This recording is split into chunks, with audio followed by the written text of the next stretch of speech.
მანუჩარ ცაცუა, ზვიად ცეკვავა, თამარ მჭედლიშვილი, ლელა მარიდაშვილი, კობა ჩაგუნავა. პროევროპულ საპროტესტო აქციებზე ადმინისტრაციული წესით დაკავებულ და სასტიკად ნაცემ ახალგაზრდებს ყველაზე ხშირად ეს მოსამართლეები ასამართლებენ და ციხეში უშვებენ. ეს მოსამართლეები ასრულებენ შინაგან საქმეთა სამინისტროს დაკვეთას იმ დროს, როდესაც ხდება გადაწყვეტილების მიღება, იმიტომ რომ რასაც ამბობს შინაგან საქმეთა სამინისტრო, იმას ასრულებს მოსამართლეც. იმ გადაწყვეტილებას იღებს მოსამართლეს და არის ძალიან მკაცრი გადაწყვეტილებები. ეს თბილისის საქალაქო სასამართლოს მოსამართლე მანუჩარ ცაცუა, რომელმაც 28 ნოემბრიდან დღემდე ათობით საქმე განიხილა, თუმცა გამამართლებელი განაჩენი არც ერთზე არ გამოუტანია. ცაცუა აჯარიმებს ან მინიმუმ 5 დღიან პატიმრობაში უშვებს მათ, ვისაც შინაგან საქმეთა სამინისტრო ან გზის გადაკეტვას ან პოლიციის მოთხოვნისადმი დაუმორჩილებლობას ედავება, რასაც როგორც წესი წვრილმანი ხულიგნობის მუხლსაც უმატებს. ლუკა ღვინიაშვილი დააკავეს პოლიციელებმა დაუმორჩილებლობისთვის მეგობრის სახლთან. მას დახვდა სამოქალაქო ფორმაში ჩაცმული პირები სამოქალაქო მანქანით, ისე რომ არ უთხრეს, რომ იყვნენ პოლიციის თანამშრომლები.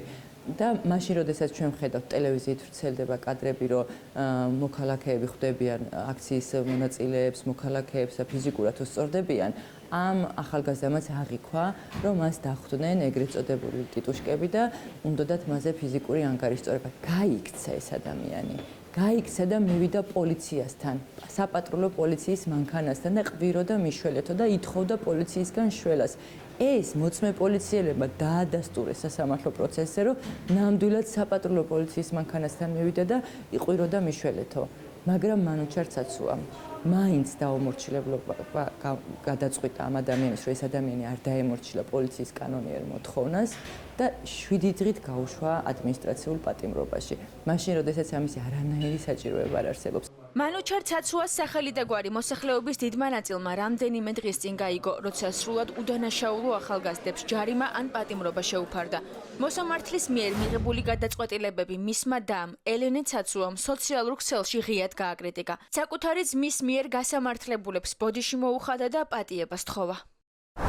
დღეს გაუსაძლისია იმის ყურება, როცა შენ ერთ მხარეს ხარ, შენი ძმა მეორე მხარეს. ასე დაყო და დაანაკუწა რეჟიმმა ოჯახის სიწმინდე. მე დადუმებული ვარ იმ ფაქტით, რაც ხდება. ჩემი ჯანმრთელობა უკვე შეწირულია ამ ყველაფრის გამო და ფაქტიურად ვარ უმძიმე სულიერ მდგომარეობაში. ამიტომ უკლებლივ ყველას, ვინც ჩემმა ძმამ გაგასამართლათ, ჩემი დიდი ტკივილი ხართ და პატიებას გთხოვთ.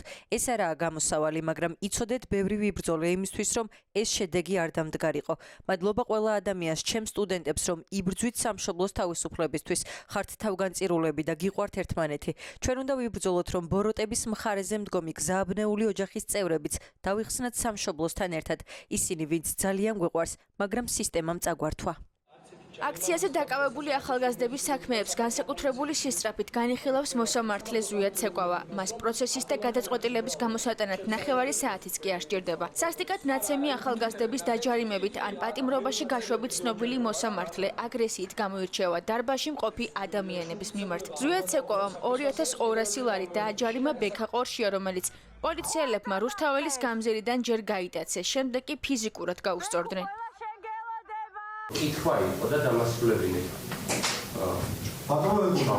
ატომოებული ხაზრით აღხილებას.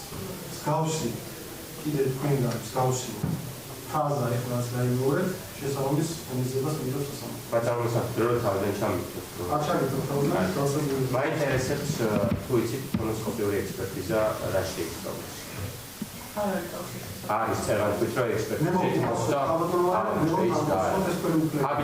დასახიჩრებულ ახალგაზრდებს, რომლებიც სიკვდილს შემთხვევით გადაურჩნენ, მოსამართლეები სამართალ დამრღვევებად აცხადებენ.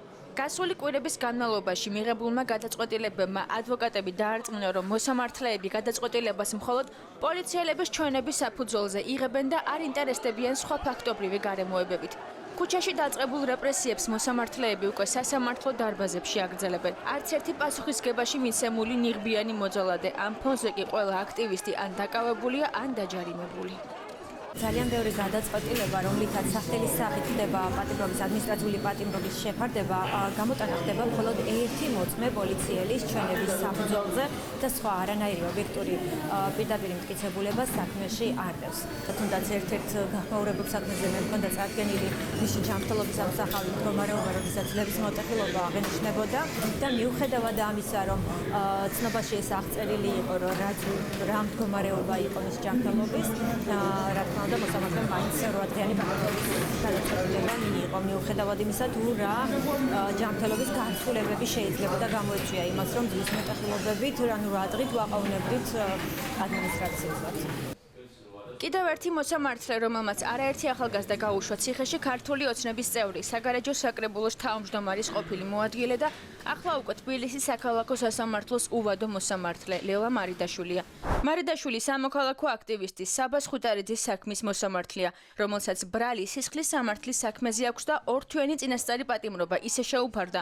არ უკითხავს, რატომ იყო სასტიკად-ნაცემი, ან რა მყარი მტკიცებულებები არსებობდა საქმეში. კარგად აქმადი ტენდენცია გამოიკვეთა ის, რომ ფაქტობრივად არ აქვს მნიშვნელობა რა მტკიცებულებებს წარმოადგენენ დაცვის ხარის წარმომადგენლები, რა მოწმეებს მოიყვანენ, რა ვიდეო მასალებს გამოაქვეყნებენ, რამდენად იქნება ურთიერთშეუთავსებელი ბრალდების მხარის მიერ ან შინაგან საქმეთა სამინისტროს მიერ წარმოდგენილი მოწმეების მიერ მიცემული ჩვენებები, ფაქტობრივად მოსამართლეს ამ კითხვებს, რომელიც ეკუთვნის შინაგან საქმეთა სამინისტროს წარმომადგენლის დასასრულო კითხვათა ჩამონათვალს და შეიძლება ითქვას, რომ არ აქვს მნიშვნელობა ვინ რას იტყვის. საბოლოოდ ტენდენცია არის, რომ სასამართლო გადის ეგრეთ წოდებულ 5 წუთიან სათათბიროდ ოთახში და ბრუნდება იმ გადაწყვეტილებით, რომელიც არის ყველა შემთხვევაში პირის სამართალდამცავად იცნობა. არ აქვს მნიშვნელობა, აქვს თუ არა ამითი საკმარისი მტკიცებულება.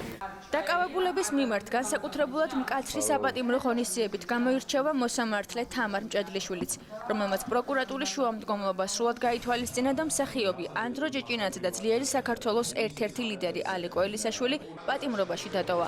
ამ გადაწყვეტილებამ კი ყველა დაარწმუნა, რომ მოსამართლე მჭედლიშვილმა პოლიტიკური დავალება შეასრულა. რა მტკიცებულებაც არ უნდა მივიდანოთ სასამართლოში. ნეიტრალური მოწმეები მე ვიყვანოთ, რომლებიც უშუალოდ თვითმხილველები არიან. საერთოდ არაფერს არ ითვალისწინებს მოსამართლე.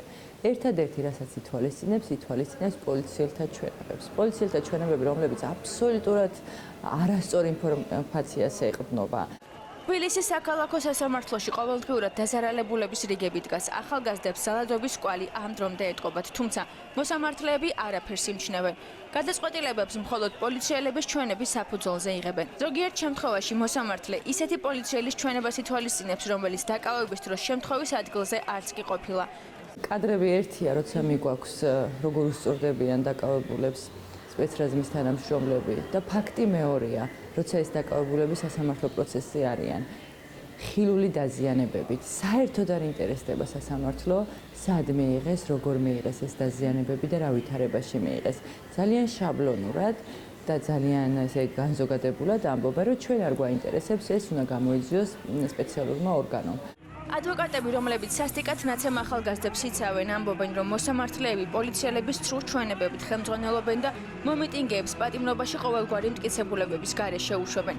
სიმართლე გითხრათ, მე მრჩება შეთანხმება, რომ ნოტარიუსების ფუნქციას ასრულებენ რეალურად მოსამართლეები ადმინისტრაციული სამართალდამცავების საქმეებზე, თუნდაც ეს მუხლები, რომლებიც აქვთ მათ წაყენებული 66 და 73 მუხლები, აქვთ შაბლონურად წარდგენილი, ყველას ერთი და იგივე ზედავებიან, ეს არის სიტყვიერი ლანძღვაგინება და ამავე დროს პოლიციელები დაუმორჩილებლობა, თუმცა ძალიან ხშირად იმ ვიდეო მასალაში, რაც მათივე წარდგენილი არის, ეს დეტალები არ იკვეთება. 28 ნოემბრიდან დღემდე შინაგან საქმეთა სამინისტრომ აქციის ასობით მონაწილე დააკავა. მათ სრულმა ხულიგნობას და პოლიციის დაუმორჩილებლობას ედავებიან. სასამართლო პროცესებზე მიყვანილთა უმრავლესობა სასტიკადაა ნაცემი, მიუხედავად იმისა, რომ მათ სახეზე ძალადობის ტანსაცმელზე კი სისხლის კვალი ეტყობათ. სასამართლო დამნაშავეებად აცხადებს და სამაგალითოდ სჯის იმ ახალგაზრდებს, რომლებიც ქუჩაში ქვეყლის ევროპული მომავლის დასაცავად არიან გამოსული.